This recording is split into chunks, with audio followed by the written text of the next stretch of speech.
Hello friends, I hope आप सभी अच्छे होंगे। इस वीडियो में हम concept of development and it's relationship with learning की बात करने वाले हैं।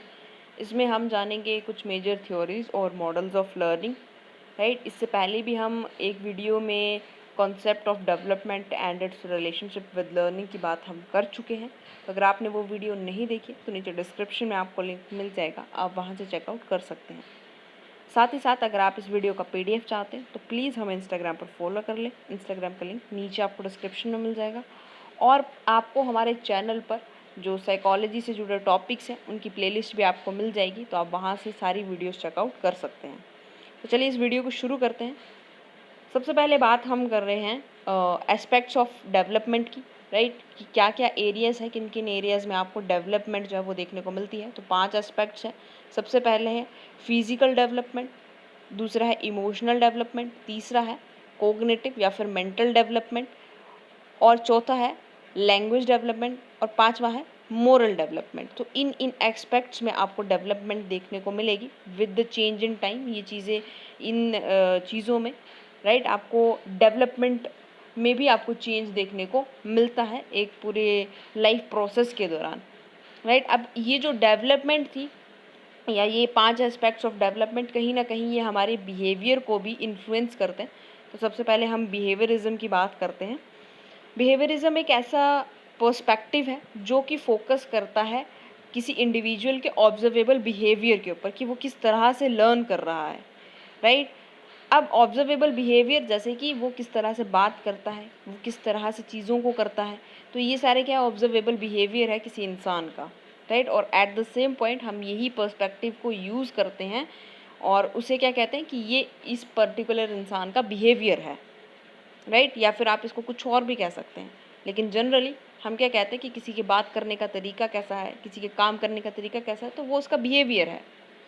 अब यहाँ से जुड़ी हुई एक टर्म है ऑपरेंट कंडीशनिंग, जो क्या है new behaviour because of new consequences, कि ये न्यू बिहेवियर किस तरह से आता है न्यू सिचुएशंस के आने पे या न्यू कॉन्सिक्वेंसेस के आने पे, किस तरह से हमारे जो बिहेवियर है वो उसमें चेंज आता है।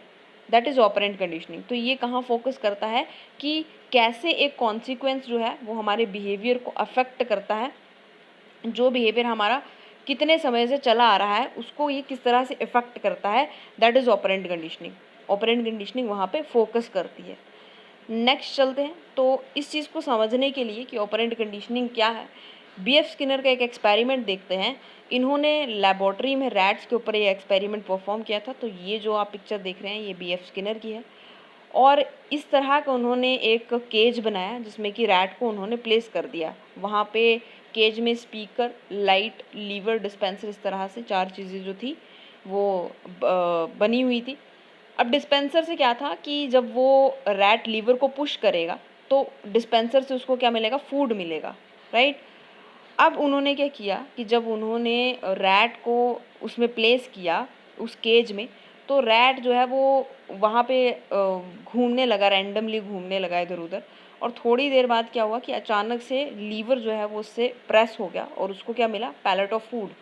राइट, एक स्मॉल जो टुकड़ा कह सकते हैं फूड का उसको मिला और उसने रैंडमली उसको खा लिया, उसने जल्दी से उसको खा लिया।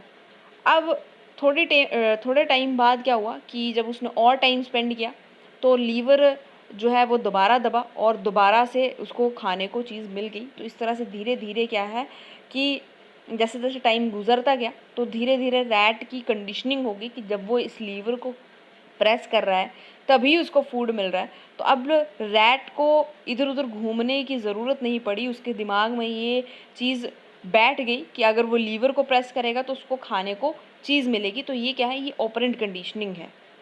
राइट, अब जो ये रीइंफोर्समेंट मिल रही है उसको, जो फूड है या फूड पैलेट है, स्मॉल टुकड़ा, जो छोटा सा टुकड़ा उसको खाने का मिल रहा था, वो क्या था, वो रीइंफोर्समेंट थी। ऐसा जो है बीएफ स्किनर कहते हैं कि जो फूड उसको मिल रहा था लीवर को दबाने से, वो क्या थी, वो उसके लिए रीइंफोर्समेंट थी।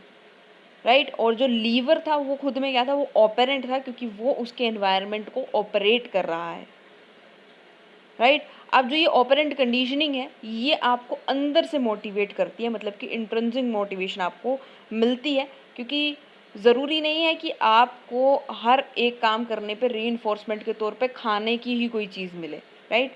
अगर आप कोई एक्टिविटी परफॉर्म करना चाहते हैं, राइट, आपको अंदर से मोटिवेशन आ रही है, आपने उस काम को कर लिया, तो जो करने की उस काम को खुशी है वही आपके लिए एक रीइंफोर्समेंट का काम करेगी, राइट। अब नेक्स्ट चलते हैं कंस्ट्रक्टिविज्म। तो ये क्या है, change in how student think, कि किस तरह से जो बच्चे की सोच में बदलाव आता है उसकी बात जो है वो कंस्ट्रक्टिविस्ट्स करते हैं। सबसे पहले है साइकोलॉजिकल कंस्ट्रक्टिविस्ट जो कि जॉन डेवे हैं।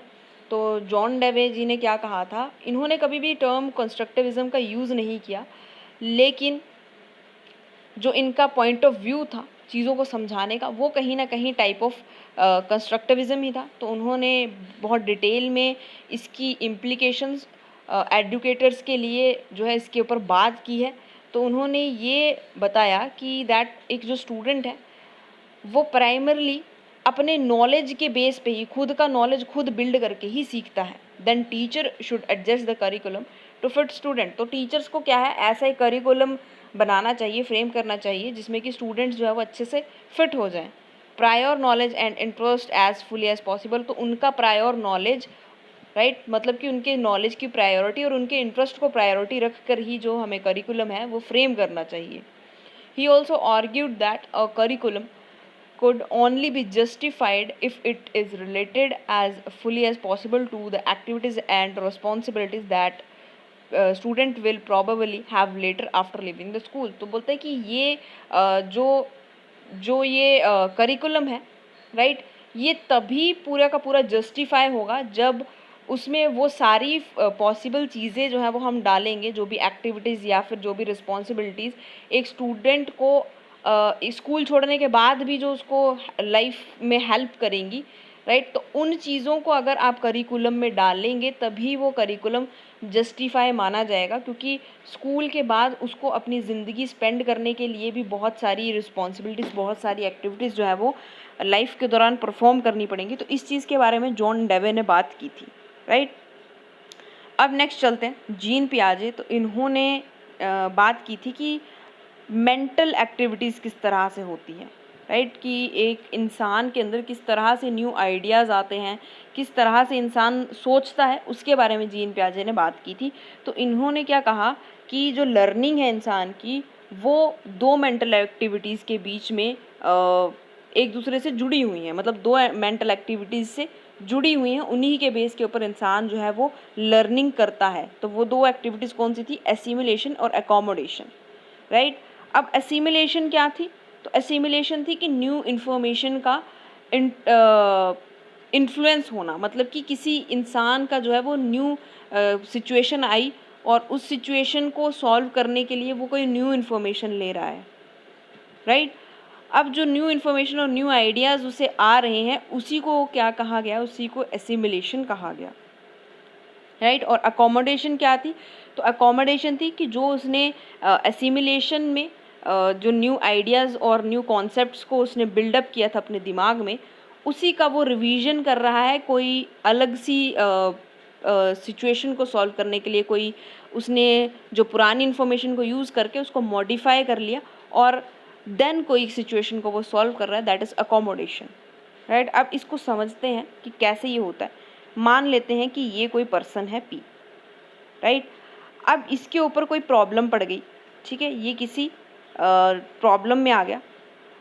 अब इसने क्या किया कि न्यू कॉन्सेप्ट्स और न्यू आइडियाज़ लेना शुरू किए, राइट। तो इसको जो न्यू आइडियाज़, न्यू कॉन्सेप्ट्स आए, न्यू इन्फॉर्मेशन जो इसके पास आई, तो क्या हुई, वो हुआ एसिमिलेशन, राइट। अब एसिमिलेशन के बाद ये कैसी स्टेज पे आ गया, ये इक्विलिब्रियम स्टेज पे आ गया, मतलब कि बैलेंस्ड स्टेज पे आ गया। अब बैलेंस स्टेज पे आने के बाद जो है वो प्रॉब्लम सॉल्व हो गई, राइट, तभी वो बैलेंस स्टेज पे आया। अब क्या हुआ, प्रॉब्लम सॉल्व होने के बाद एक न्यू सिचुएशन आई और दोबारा से प्रॉब्लम खड़ी हो गई, एक नई प्रॉब्लम खड़ी हो गई। अब ये कैसी स्टेज पे आ गया, ये दोबारा डिसइक्विलिब्रियम पे आ गया। अब इस नई सिचुएशन को या नई प्रॉब्लम को सॉल्व करने के लिए इसने क्या किया, एकोमोडेशन किया। एकोमोडेशन का मतलब है कि जो एसिमिलेशन उसने की थी, जो न्यू आइडियाज़ उसने पुरानी वाली सिचुएशन के लिए लिए थे, वही आइडियाज़ को ये यूज़ करने की कोशिश करेगा कि क्या वो इस सिचुएशन को, नई आई हुई सिचुएशन को भी सेम ही आइडियाज़ से या सेम ही इन्फॉर्मेशन से सॉल्व कर सकता है। तो दैट इज़ एकोमोडेशन, राइट।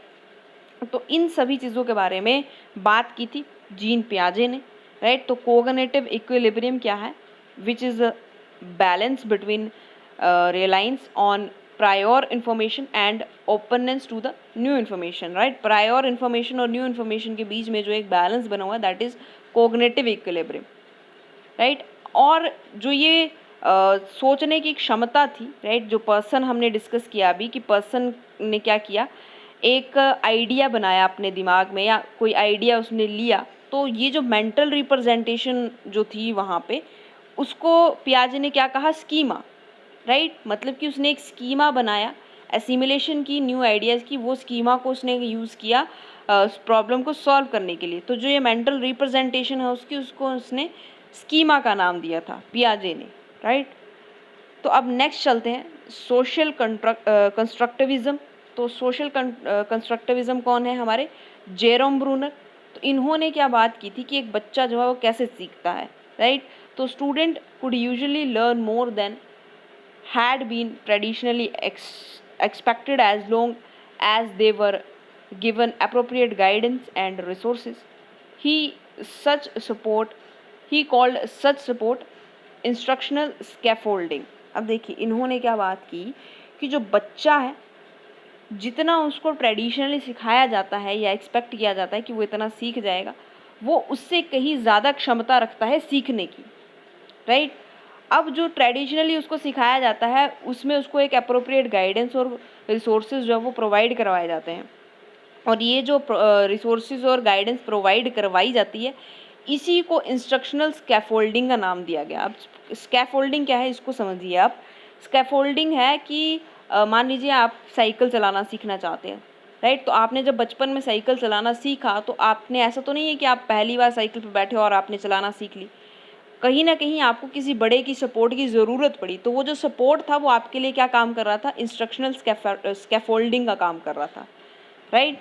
तो यहाँ पे भी जो जेरोम ब्रूनर है वो यही कह रहे हैं कि जो बच्चे को एक एक्सपर्ट की ज़रूरत पड़ रही है जो उसको गाइड और रिसोर्सेज प्रोवाइड करवा रहा है, तो इस तरह का जो सपोर्ट उसको मिल रहा है उसको इंस्ट्रक्शनल स्कैफोल्डिंग कहा गया, राइट। अब इनके जो इन्होंने कहा कि जो बच्चा है वो 3 स्टेजेस में सीखता है। तो इनके लर्निंग मोड्स क्या आते हैं, सबसे पहला है इनएक्टिव, मतलब कि बच्चा जो है वो मूवमेंट या फिर कोई एक्शंस को देख करके सीख रहा है, जैसे कि प्ले विद द बुक, तो उसको टच करके पता चल जाएगा कि ये किताब जो है वो ऐसी होती है, इसके अंदर पन्ने होते हैं, हम इनको पलट सकते हैं, राइट। उसके बाद आइकॉनिक स्टेज है, मतलब कि यहाँ पे बच्चा जो है वो इमेजेस या फिर आइकन्स को देख कर सीखता है, राइट। जैसे कि अगर बच्चा है वो रास्ते में जाते हुए मैकडॉनल्ड्स का एम वाला साइन देखेगा तो वो समझ जाएगा कि वो क्या है, वो मैकडॉनल्ड्स है, राइट। और बच्चों की अगर आप बुक्स देखेंगे तो उनमें बहुत सारी पिक्चर्स दी होती हैं। वो क्यों, क्योंकि बच्चे जो है वो पिक्चर को देख करके जल्दी कैप्चर कर लेते हैं, वहाँ पे उनकी जो विजुअल लर्निंग वाली एबिलिटी है वो बहुत ज़्यादा एक्टिव होती है इस समय पे, राइट। तो आइकॉनिक स्टेज में बच्चा जो है वो इमेजेस को देख करके सीखता है। और तीसरी है सिम्बॉलिक स्टेज, मतलब कि यहाँ पे बच्चा रिसर्च करने के लिए पढ़ता है, अब्स्ट्रैक्ट सिम्बल्स के थ्रू वो लर्न करता है।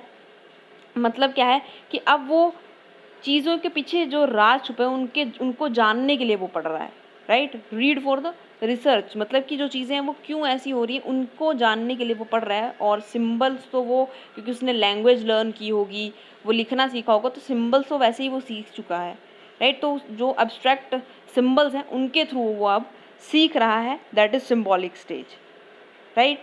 तो फ्रेंड्स आज के लिए सिर्फ इतना ही। आई होप आपको ये जितनी भी हमने थ्योरीज़ पढ़ी हैं या फिर जो एक्सपेरिमेंट्स हमने पढ़े हैं वो आपको समझ आए होंगे, क्योंकि देखिए ये छोटी छोटी चीज़ें हैं, यहीं से क्वेश्चन जो है वो आपको देखने को मिलेंगे। तो आपको ये चीज़ें पता होंगी तभी आप इनको सॉल्व कर पाएंगे एग्ज़ाम में। तो इसी तरह से हमारे साथ बने रहिए, लाइक शेयर सब्सक्राइब ज़रूर कर दीजिए, एंड थैंक्स फॉर वॉचिंग।